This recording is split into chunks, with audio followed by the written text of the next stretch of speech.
Hare Krishna, Krishna Krishna, Hare Hare, Hare Rama, Rama Rama, Hare Hare। हरे कृष्णा। आज हम भगवत गीता के अध्याय 3 के श्लोक नंबर 2 को सीखेंगे। तो चलो शुरू करते हैं। व्यामिश्रेणेव वाक्येन बुद्धिं मोहयसीव मे तदेकं वद निश्चित्य येन श्रेयो अहम् आप्नुयाम्। अब हम इसको धीरे धीरे बोलकर समझते हैं। व्यामि श्रेणेव वाक्येन बुद्धि मोहयसीव मे तदेकं वद निश्चित्य येन श्रेयो अहम् आप्नुयाम्। चलिए फिर आपको अब दोबारा गाकर बताते हैं। व्यामिश्रेणेव वाक्येन बुद्धिं मोहयसीव मे तदेकं वद निश्चित्य येन श्रेयो अहम् आप्नुयाम्।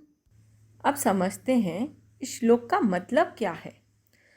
आपके व्यामिश्रित अनेकार्थक उपदेशों से मेरी बुद्धि मोहित हो गई है, अतः कृपा करके निश्चय पूर्वक मुझे बताएं कि इनमें से मेरे लिए सर्वाधिक श्रेयस्कर क्या होगा। हरे कृष्णा। चलिए अब हम प्रभु जी से समझते हैं इस श्लोक के बारे में। हरे कृष्णा जी। तो यहाँ पर यह जो दूसरा प्रश्न है ये बहुत ही विशेष है, क्योंकि ये हमें सिखाता है कि हमें प्रश्न कैसे पूछना चाहिए। यहाँ बहुत महत्वपूर्ण शब्द आता है ईव। ईव का मतलब होता है मानो। मतलब भगवान कंफ्यूज नहीं कर रहे, भगवान भ्रमित नहीं कर रहे, पर ये मेरी कमी है। अर्जुन बोल रहे हैं ये मेरे अंदर कमियों की वजह से आप जो ये बोल रहे हो वो मेरे को समझ में नहीं आ रहा। तो ये बहुत ही उत्तम तरीके से प्रश्न पूछने का तरीका है कि जब हम किसी जो विद्वान है, भगवान के भक्त हैं, अगर हम उनसे प्रश्न करने जाते हैं और वो हमें बहुत सारी बातें बताते हैं, तो पूछने का तरीका क्या है कि प्रभु जी आपने जो बताया एकदम सही बताया, पर मेरे अंदर कमी है, मेरे को चीज समझ में नहीं आ रही, आप कृपा करके थोड़ा और समझाइए। तो हमेशा हमें क्या करना चाहिए कि सामने वाले का सम्मान करते हुए और उनसे प्रश्न करना चाहिए। अर्जुन ऐसा नहीं बोला भगवान आप तो बहुत कंफ्यूज कर रहे हो मेरे को। भगवान को दोष नहीं दिया है, दोष सारा उसने अपने ऊपर लिया और बोला कि भगवान मेरे अंदर कमी है, मैं मोहित सा हो रहा हूं, मानो मेरी बुद्धि भ्रमित हो रही है। तो भगवान के वचनों में किसी तरह का मिश्रण नहीं है, भगवान एकदम स्पष्ट शब्दों में हर जगह पे युद्ध के बारे में बताया। पर अर्जुन कह रहा है कि भाई मेरे अंदर कमी है और इसलिए मैं आपसे वापस पूछना चाहता हूं कि जो वास्तविक रूप से मेरा हितकर हो वह बताइए। तो हमें भी इस तरीके से जब भी हम कोई प्रश्न करें तो हमारे अंदर यही भाव होना चाहिए कि जो वक्ता है, जो बोलने वाले हैं, जो भगवान के भक्त हैं, उनके अंदर कमी नहीं है, कमी केवल हमारे अंदर है। और यही बात हमें और भी जगह देखने को मिलती है। जब ध्रुव, बालक ध्रुव जब जाते हैं जंगल में, तो भगवान की प्रेरणा से नारद जी वहां पर उपस्थित होते हैं और नारद जी बहुत ही अच्छा और बहुत अद्भुत तरीके से ज्ञान बताते हैं कि तुम्हें क्रोध नहीं करना चाहिए, ये सब। तब ध्रुव महाराज भी ऐसे ही बोलते हैं कि आप जो बोल रहे हो बिल्कुल सही बोल रहे हो, पर मेरे हृदय में अभी बहुत ज्यादा आग लगी हुई है, अपमान की आग। इसलिए मैं आपके वचनों को समझने में असमर्थ हूँ। यहाँ पर भी पता चलता है कि जब हम कुछ सीखना चाहते हैं और हम कोई प्रश्न करना चाहते हैं, तो सबसे महत्वपूर्ण बात है, हमें अपने आप को नीचा रखना है। हमें ये नहीं सोचना चाहिए हमें बहुत आता है और हम प्रश्न कर रहे हैं सामने वालों को जज करने के लिए। ऐसा नहीं करना है। जब हम कुछ सीखना चाहते हैं, तो हमें ये समझना चाहिए कि हमारे अंदर ज्ञान नहीं है, हमें चीजें समझ में नहीं आ रही है, और उसके बाद में आप प्रश्न कीजिए। तो ये बहुत अच्छे तरीके से बताया कि किस तरह से हमें प्रश्न करना चाहिए। और कई लोग होंगे जो कई सालों से सोचते रहते हैं कि भाई मैं भगवत गीता पढ़ूंगा, आज पढ़ूंगा, कल पढ़ूंगा, आज पढ़ूंगा। इस तरह से कई साल बीत जाते हैं, तो देखते हैं पढ़ना शुरू ही नहीं किया। फिर कुछ प्रयत्न करके सीखते हैं कि चलो मैं मेहनत करता हूँ, चलो पढ़ता हूँ। भगवद गीता खोलते हैं और नींद आने लग जाती है। क्यों? क्योंकि शब्द भी समझ में नहीं आते। कभी बोलते हैं इंद्र, कभी बोलते हैं इंद्रिया, दोनों एक जैसी लगती है। कभी बोलते हैं ब्रह्मा, कभी बोलते हैं ब्रह्मण, दोनों एक जैसे लगते हैं। तो हिम्मत ही नहीं होती, थोड़ा बहुत पढ़ते हैं मेहनत करके, पर समझ में कुछ नहीं आता और एक बार में किताब बंद कर देते हैं।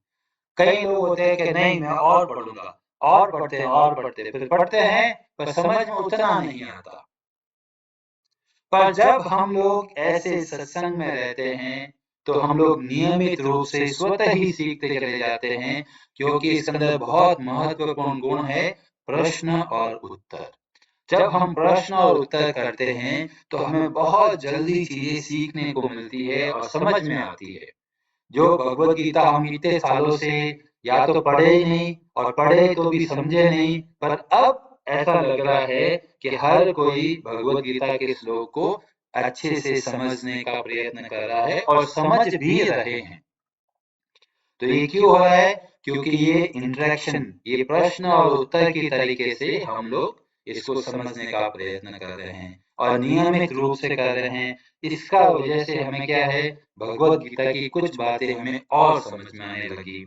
तो ये बहुत आवश्यक है कि हमें प्रश्न करना चाहिए और ऐसे प्रश्न करना चाहिए जिससे से कि हमें जो कंफ्यूजन है वह दूर हो।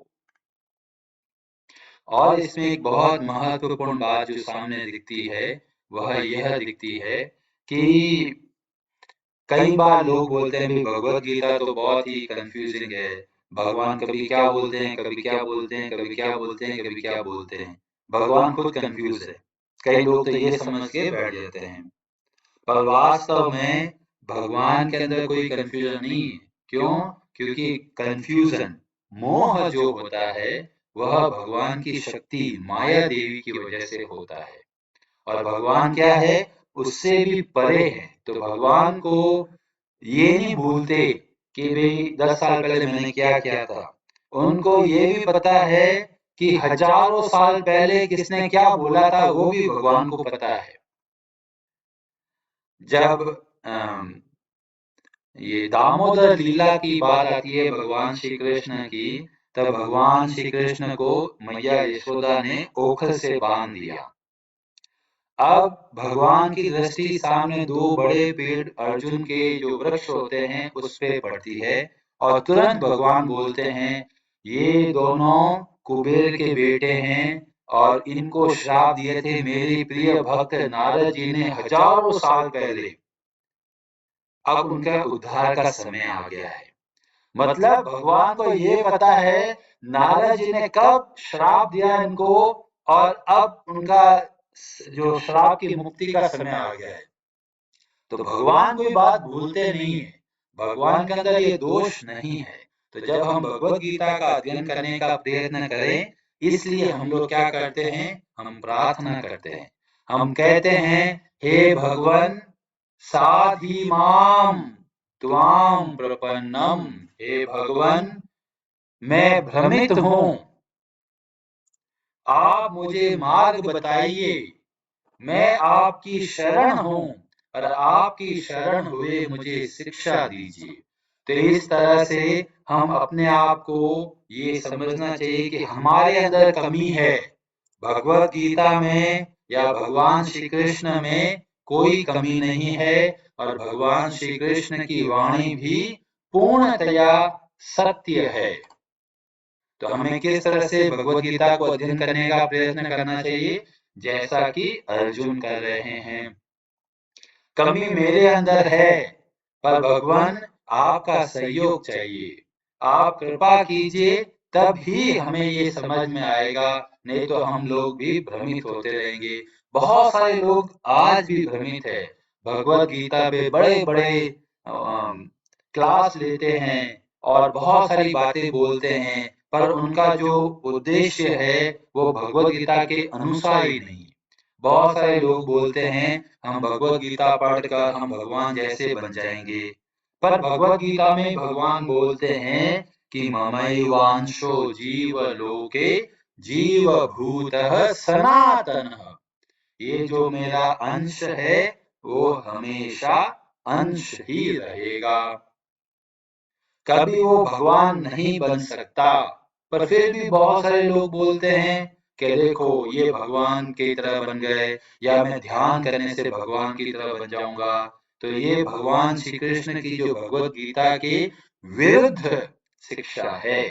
इसलिए बहुत आवश्यक है कि भगवत गीता का अध्ययन हम ऐसी परंपरा से प्राप्त करें जो वास्तव में भगवान श्री कृष्ण का हृदय की बात हमें सिखाए। तो जैसे कि प्रभुपाद जी के तात्पर्य में बहुत अच्छे से उन्होंने पूरी परंपरा का सारा ज्ञान बताया, इसलिए हमने जो प्रभुपाद जी की Bhagavad Gita as it is यथारूप उसमें तात्पर्य के पढ़ते, अदरवाइज आप देखेंगे न जाने कितने लोगों ने भगवत गीता पे कमेंट्री करी है। बहुत सारे आपको उसके अंक मिलेंगे कि वही मैक्स मुलर ने लिखा है, राधा कृष्ण सर्वपल्ली ने लिखा है, कितने ही लोगों ने इस पे तात्पर्य लिखा है, पर हमने केवल एक इन प्रभुपाद जी का सिलेक्ट किया है एक विशेष उद्देश्य से।